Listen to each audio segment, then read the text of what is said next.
Okay. Ready? Ooh-ah.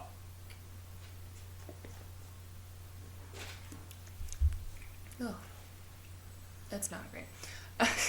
Generally not. That's why I don't drink it. Okay. Alright, I'm just gonna hold it because I'm gonna sit back naturally. Alright. Hi, and welcome to Hi Hungry, I'm Dad, the podcast. I'm Sam, I'm Dad. and we're here to teach you some tips and tricks about, let me see, what do my notes say? I think we're talking How to- about car oil. That we are talking about car oil today, but talking about how-tos, tips and tricks, about things you may not know, about things you probably at least should know, or maybe not. I mean, we talked about, or we're going to talk about beer. We're talking about car oil today, changing your oil. Yes.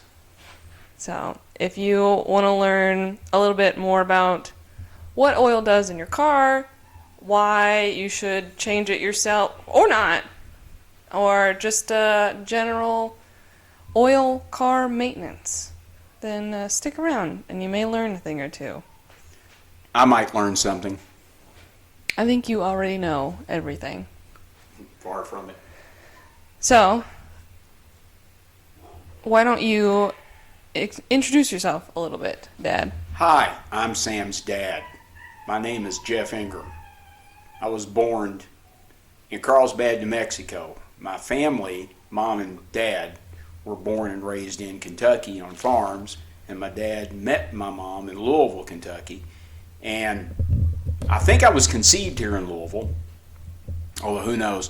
But I was born out in Carlsbad, New Mexico. We lived there for about a year, moved to San Clemente, California, spent about half a year there, maybe more, I'm not sure, and then we moved back to Kentucky where my sister was hatched in Louisville. Was raised mostly in Louisville, went to public school in Louisville, went to the University of Louisville. Actually, I went to 3 different schools, but I went, as far as higher education colleges. Went to the University of Louisville, got a Bachelor of Applied Science and a Master in Civil Engineering. Well, we won't go into the Army thing. We will. You can just say you were in the Army. I was in the Army. Joined the Army after my father died, and we sold the business, and I gave up, and I joined the Army. And the Army, I said, I want to be a heartbreaker and life taker. And they said, God bless you, son. They put boots on me, sent me to Fort Knox. And August the 11th, 1987, I went into basic training. Then on November 1 of 87, I went to OCS at Fort Benning. Subsequently became a second lieutenant combat engineer officer and served for 3.5 years during Operation Desert Shield and Desert Storm. Deployed, came back, got tired, quit the active, came back to Kentucky, me and Mary, and worked as a consultant engineer for about 4 or 5 years, and got tired of that and went to nursing school and got an associate's degree in nursing, then a master's degree in nursing from Bellarmine, and then got a postmaster's from U of L in nurse practitioner, and that's what I've been. I was an RN since '96 and a practitioner since 2005. Worked for the Army as a practitioner and as a practitioner nurse in the Army Reserve, and also worked in corrections and various prisons and jails, and now I work at Fort Knox in Human Resources Complex So, as a practitioner. engineer, Army, nurse practitioner. Yeah, and You know at least a little bit about a lot. yeah, I'm dangerous. My family, my dad's side of the family, they were from Butler County, Kentucky, and if you've ever been in Butler County, you know that back a long time ago, there's not a lot of money there. And my dad was raised on a small farm, and they had to make ends meet, so everything was reused, fixed, and it had to last. And that's where I learned to work on things. Learned how to weld, learned how to do whatever. Work with wood. Not very good with wood. I can make a structure, but I don't like wood because you screw up with wood, it's done. You screw up with steel, you can weld it again, and then nobody will know it. You can glue wood. Yeah, it just don't look right. You could weld up something and paint it, and they'll never know it, and it'll be just as strong. So there you go. Worked on cars my whole life since I was old enough to walk. Oil changes, brake jobs, basic engine maintenance, timing belts, timing chains, crap like that. So this is why you know so much about cars and oil changes in particular, which is what we're talking about today. Well, oil changes are necessary for a couple of reasons. Number one, you have to change it because your engine uses it for lubrication and a little bit of cooling, but most of it's lubrication. And most of the cars require you back a long time ago to change it about every 3,000 to 5,000 miles. That's regular oil, conventional oil. Synthetic blends right now will go about 5 to 7. Regular synthetics will go to 10, and your top shelf synthetics will go to 25,000 miles between oil changes. Now your filter changes on those high-end synthetics like AMSOIL and Royal Purple, and I think Mobil One is Not sponsored. Not sponsored. Sorry. Mobil One is now come out with a 25,000 mile oil, like AMSOIL. Not sponsored. Even though you love AMSOIL. Oh yeah, I love it. I'm a dealer. Yeah, so I use it in everything. Only It's one a dealer engine. discount. Yeah, and the only engine that I don't use it in is my old POS 2006 Ford F-150 that I bought for $2,500. That I'm just running the dog piss out of it just to see how long I can keep it running. But that thing leaks like a sieve, and you don't want to put $11 to $15 quart oil in that thing. So, but it's hanging in there. Frank, the 150 is hanging in there. Frank is something else. Oh, he is. Yeah, he is. Okay, so what's the difference, pros and cons, real quick, about changing your oil yourself or taking it to like a Valvoline or something to get it done? Well, let's just get one thing set out there first. You probably cannot change oil cheaper than what you can get done at a Valvoline or Quick Change. Not sponsored, or anything like a quick change oil place. You just can't. They buy in bulk, and it's just hard to beat. It's just hard to beat the price. The only advantage that you have in changing it yourself is that you can pick the oil and oil filter, and while you're under the car, safely I might add, you can look around. You can look under the underside, look for leaks, look for problems, and that's the whole advantage of changing oil yourself. It's not that you're going to save a lot of money, because you will not. The only time that you'll save some money is if you use a really top shelf synthetic, and not sponsoring AMSOIL or anything like that, but it's really good shit. It's because if you let the oil change go longer, you can save a little bit of money. Synthetics have an advantage over conventional oils simply because they hold their viscosity longer, and that means that you can leave them in your car longer and save a little money.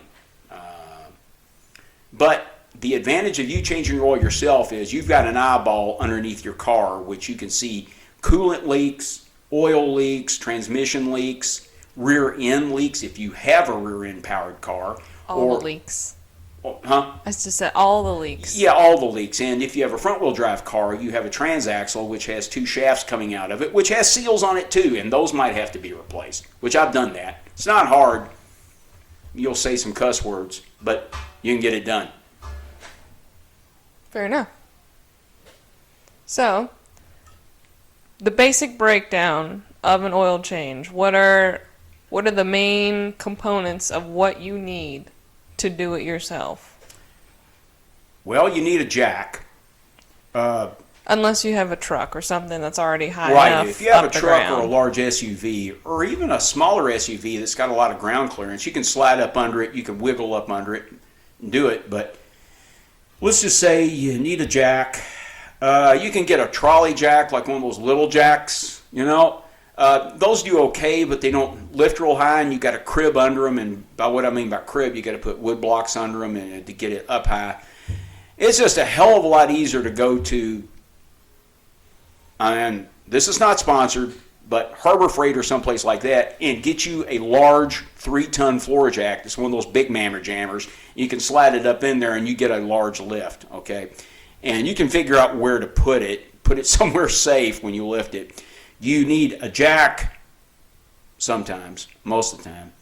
And if you're going to jack it up, you need at least one jack stand. Do not ever get under a jacked up car without a jack stand. Don't do it. People have been killed. A friend of mine was killed. Actually, he wasn't a friend, but he was my cousin's wife's father, got squished under a car. Don't do it. Don't do it. I find myself trying to cheat on times, slide up under it, even to change brakes. Don't do it. Fight the urge to be stupid. Put a jack stand under there, and the life you save might be your own. Okay, so you put a jack stand there, jack it up. Make sure you find the oil pan. Okay, there have been several people that have taken the drain plugs out of their transmissions. Look it up. Which is no big deal. You look just it up got in to your put the owner's fluid back manual. in your transmission, but find your oil pan. Owner's manual. Owner's manual or online. Or Google. Yeah, Google that. Just look up where it is. Somebody on YouTube has done it on your car. Oh yeah. Just watch them. Get you the right size wrench. Unscrew the lug, the plug, and let it drain out. Now, while it's draining, and you make sure your oil pan. Oh, that's something else you need is an oil pan. Make sure it can at least hold at least 6 quarts. With these new cars nowadays, You just need a pan to catch the oil, not Yes. not your oil pan. Your oil pan is in I'm the sorry. car. Yeah. You just need a big pan to catch the oil that will run out from your 4 oil cylinders pan. normally go about, nowadays go 6 quarts, V6s go about 6 quarts, V8s nowadays go 8 quarts. So get you a big enough pan to put the oil into. While you take now, you want the car just a little warm, not scalding hot. Trust me, if you look at my hands, you can see I burned the living piss out of myself several times. So use gloves, those vinyl things that protects your hands a little bit, but also keeps the oil off of you. Harbor Freight makes a good one that's real Not thick. sponsored. I wish it were. That would be 7 mils. It will give you a little bit of time. The heat won't get that close to you. Warm, not hot. Okay. Now, once it starts draining, slide out from under, go up, pull the dipstick, or open up the oil where you pour the oil in. Up top, up top, because under that the lets hood. more oil come out. Now, if you have it up on a jack, what I do is when it gets down to dripping, I'll move the jack stand, which I put a jack stand under it, under a support area. I'll move the jack stand out, lower the car down, just to make sure I get all the oil. And once I make sure I jack it back up, put the jack stand under it again, because the life you save might be yours. Then take the plug that you took out of the pan, and this is the part that gets funny, because I've seen this happen numerous times, and when I was a young man I did this. Don't strip the plug out. Okay, there's a certain amount of torque that goes on. If you have an aluminum oil pan, that plug or that bolt, that oil plug is steel. Cold rolled carbon steel. It's going into an aluminum oil pan. If you screw that in there too hard, it's going to strip that mother out, and then you're screwed. Not really screwed. You can get a self-tapping plug. It's not what you want to happen. No, so just be careful. Now, you also might have to get a crush washer, an aluminum crush washer. You'll just have to see whatever you take it off. In your owner's manual. Yes. Some vehicles have like a little rubber thing on there that you seal an O-ring or whatever. You might have to replace it. You might not. Okay, but anyway, put it back in. Always hand tighten it as far as you'll go, and then take a wrench and then tighten it up. Snug. Don't over tighten. Yes, you can get a torque wrench. That's a big freaking waste of time. Just tighten it, and then, because you can always start the car and look, and if it's leaking, just give it a little bit more, not much, okay? Because you will strip it out. Even metal, you will strip it out. Strip it out. Once that's on, you pull the oil filter off. On some cars, the oil filter is underneath. You just get you an oil filter wrench, unscrew it, move your oil pan, because it's going to leak a lot of oil as it comes out, and it's a freaking mess. It's always a freaking mess. Just be ready to say a lot of bad words as you spill oil all over the place.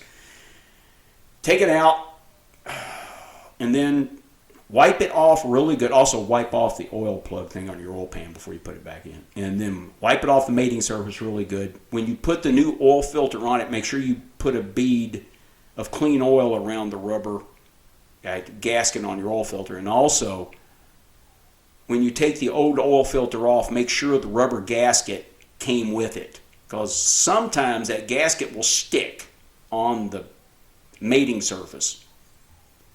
Does not lead to a good day if you screw a new oil filter on there with the old gasket on there. You'll have a mess, and you might not have an engine. So Why? it'll spray oil all over the place. It won't seal. Okay. And you'll lose oil pressure. And we'll talk about that in a little bit, oil pressure. But before you put the oil filter back on there, if it's a straight up and down oil filter where you can just plug it up, or even angled a little bit, pour some oil in the oil filter. Now you'll notice that's called preloading it. If you've noticed, you'll pour it in there, and then the matrix or the filter material will absorb a lot of it. Generally, it can be as much as half a quart. Pour it in there. That comes out as, say, like your car takes 6 quarts.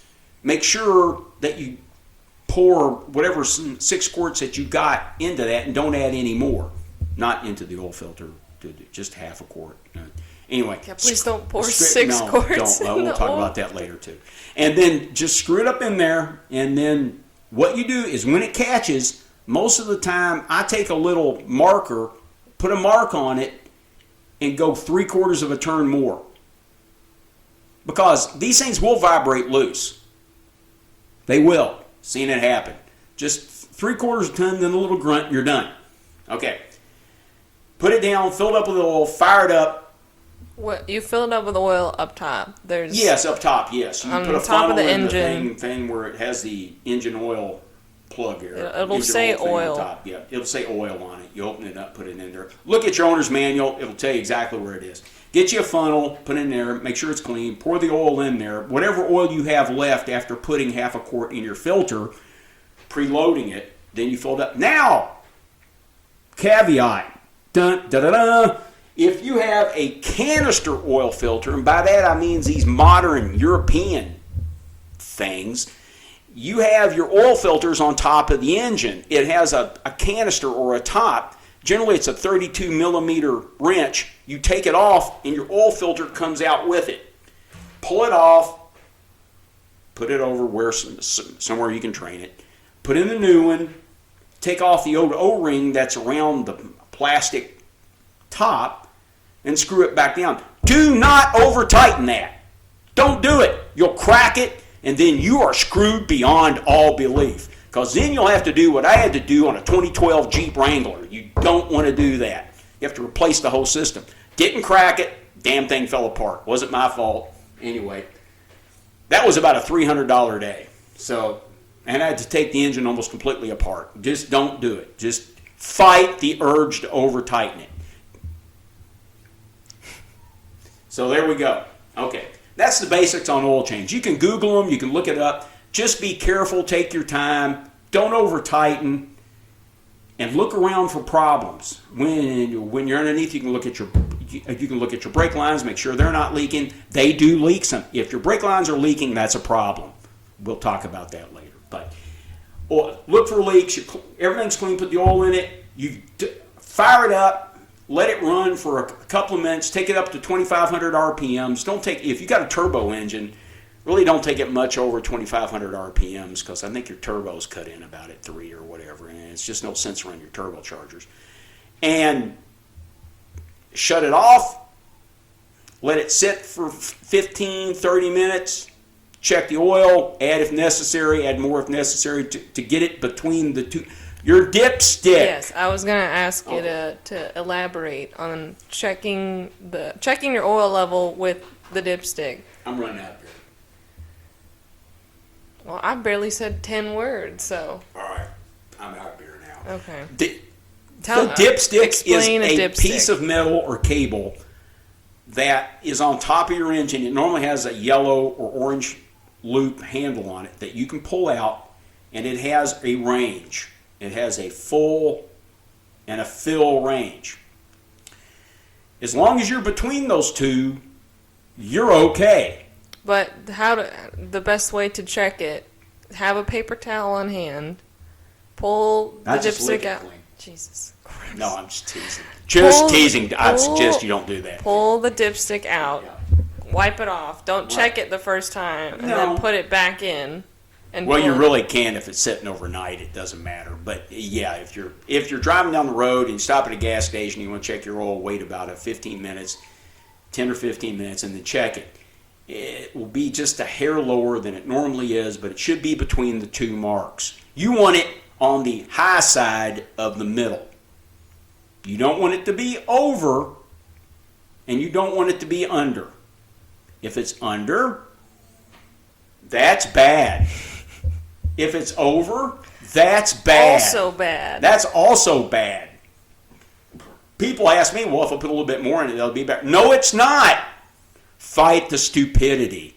That engine was made, in the way it was made, and that oil stick, dipstick, was done for a reason. Keep it. If you overfill an engine, the crankshaft, which you all may or may not know what that is, the crankshaft is how you deliver power to your transmission to make you go down the road, will splash around in that overfilled engine, create a lot of foam, and your oil pickup will not pick up foam. So you're sucking foam. Air. You're sucking air. Well, you're sucking air too, but it's foam. And that doesn't give you good lubrication. Your oil pump picks up oil from your oil pan, takes it up, puts it through the filter, I believe that's right, and spreads it to wherever it needs to go. Your crankshaft has bearings. You might say, what is a crankshaft? Your crankshaft are hooked to your pistons, or hooked to your pistons through connecting rods and all that. Basically, it's a big thing.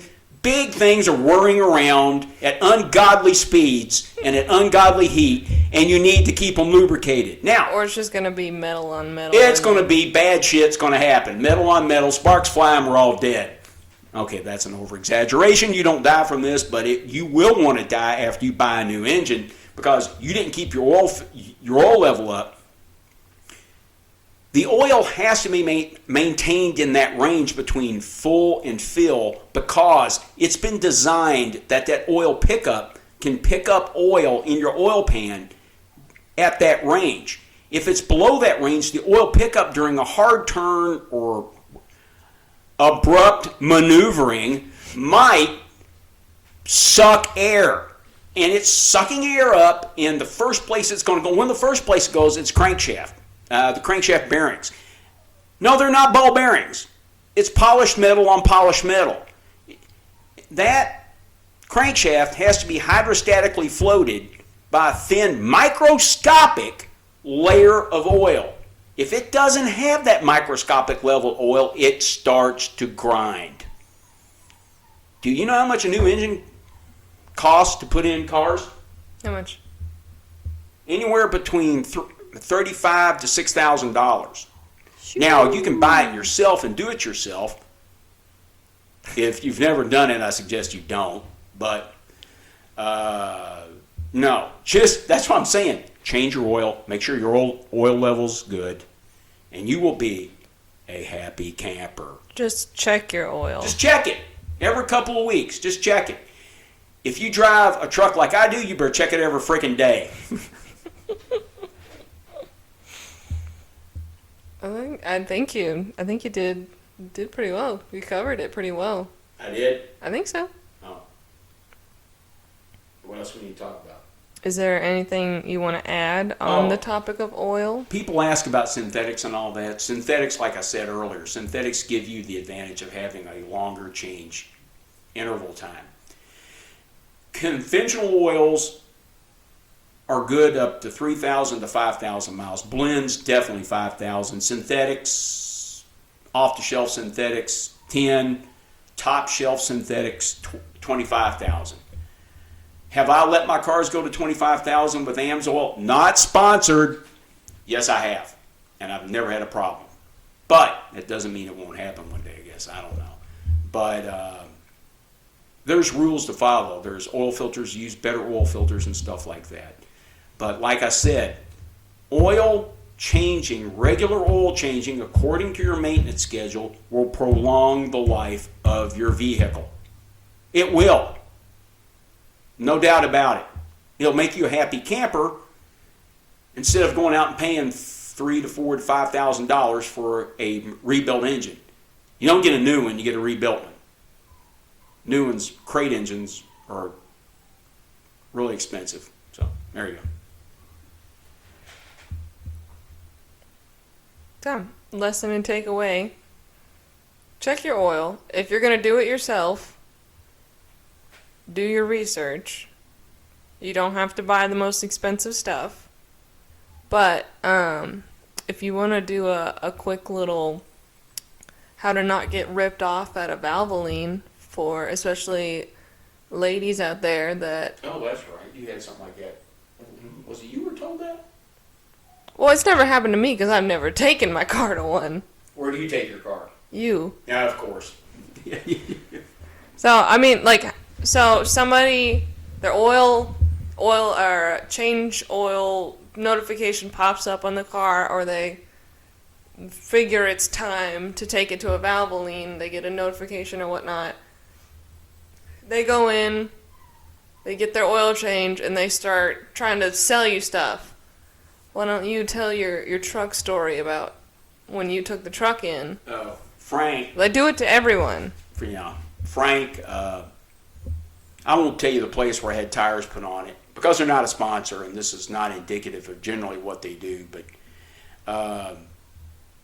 they had put a set of tires I bought for Frank. They had put bad valve stems on them, and they all failed. And it cost that store a couple of new tires, but anyway, that's not the point. But I changed out a lot of stuff on Frank when I first bought him. I had to rebuild his front end. It was a piece of crap. Put in a new harmonic balancer, put in alt brakes, complete front end ball joints, all this crap. Rear pinion seal on the differential, rear shocks, brakes on the back and everything else. And I also put in a new coil because it was going bad, new spark plugs because they were bad, and new wires, they were bad. And well, this thing was a piece of shit, okay? It was out in a barn, and I just wanted something ornery that I could mess with. He's still going almost after 2 years. There you go.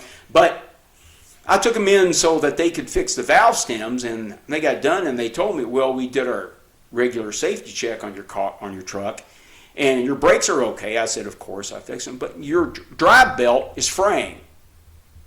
And I had just replaced the drive belt like 2 weeks before this. And I said, well, thank you. He said, well, you know, that's a safety concern, Mr. Ingram. I said, I understand. Thank you. They will tell you some of these places are not very ethical. They're not. And they take advantage of people.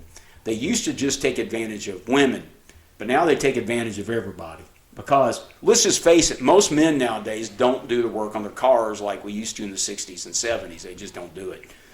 So, that's one thing that you got to be careful of. Everybody needs to know the name or have had experience with a good mechanic. And that you can find those at a lot of places, at these mom and pop places or maybe at a dealership. It doesn't matter, but you got to find out. And there's a lot of good, trustworthy mechanics out there that will. Or maybe you just have a friend or a family member that you can ask. So if you're at the Valvoline, that's the only one I can think of. I don't have any. Not a sponsor. if you're at a oil change place and they come up to you with oh, you need your entire system flushed, blah, blah, blah, blah, you need new brakes, all this, that, and the other, I wouldn't take it at face value. I would get a second opinion before, and it's hard because they can come at you real aggressively and say, well, you need this, you can't drive with that, and that. And sometimes it may be true, but it's a major safety a concern. major safety concern. That's what they'll tell you. I legally shouldn't let you leave here driving that car in the condition that it's in. And it's like, fuck, I just drove, excuse me, didn't say that. I just drove up with it, didn't have any problems, and now you're telling me that I am. Yeah, So, they'll tell you that. So just be careful. Just a second opinion. And sometimes, just offhand, if they tell you that your shocks or struts need to be changed, while they're under there, if your car's got 75,000 miles on the pair of shocks or struts, you probably should be looking at getting those replaced anyway. Those are not hard to do, but if you ain't got the time or the tools, you got to pay somebody to do it.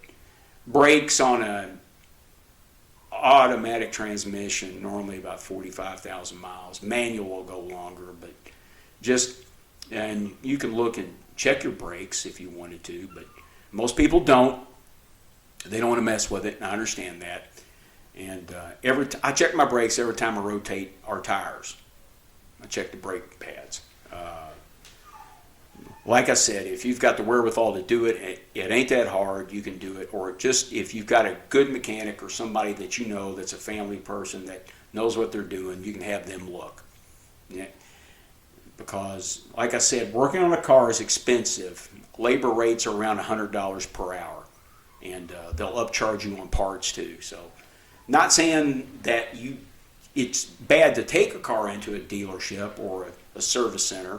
No, it's not. Sometimes you have to. I do sometimes. It's very rare, but sometimes I do. I mean, the Jeep stayed at the dealership for... The Jeep stayed for 4 months because it blew a PCM. We won't talk about that. Can't fix that. So it was during the height of COVID. When the chips weren't being made. When the chips weren't being made. So that Jeep just had sat at the dealership for 3 months. We won't talk about that Poor ever Jeepy. again. Yeah. Well, anyway. But I'm having trouble with that thing right now. It's a clock spring. If you want to know what a clock spring is, let me know. okay, well, I feel like we did a good job. We did? I guess Well, so. then I need a beer. Well, we'll go get one. I thought we could do the sour thing. Obviously, I know you're not. There ain't no we to this. So what is this? This has nothing to do with car or oil. No, this is not. See this little device right here? This is a sour ball. It's a candy. A person at work got a bunch of these, and would say it's not like one of these challenges where they make you do it and then they videotape you in the process. This thing is edible. It's made of food grade material. However, it's super sour. I love sour. I will not do it. His coworker wanted him to do it, but he brought it home to me. And I said, Sam, if you want to I'll try do it, you going to do this on tape? Yeah, why not? Not on tape. I'm sorry. That shows my age. Digital. Are you sure? It Don't doesn't smell it. smell. It doesn't smell sour. I'm getting away from you right now.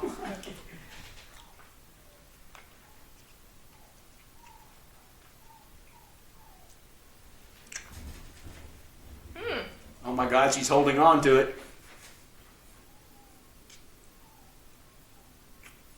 It's making my eyes water. It's bad news. Spit that shit out. I wouldn't do it. I'm crying.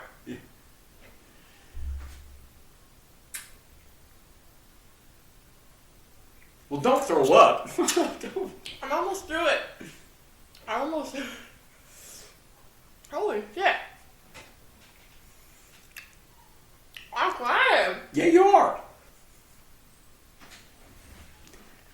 Do not try this at home. Oh, Lord. Okay. Let's do the sour. Oh.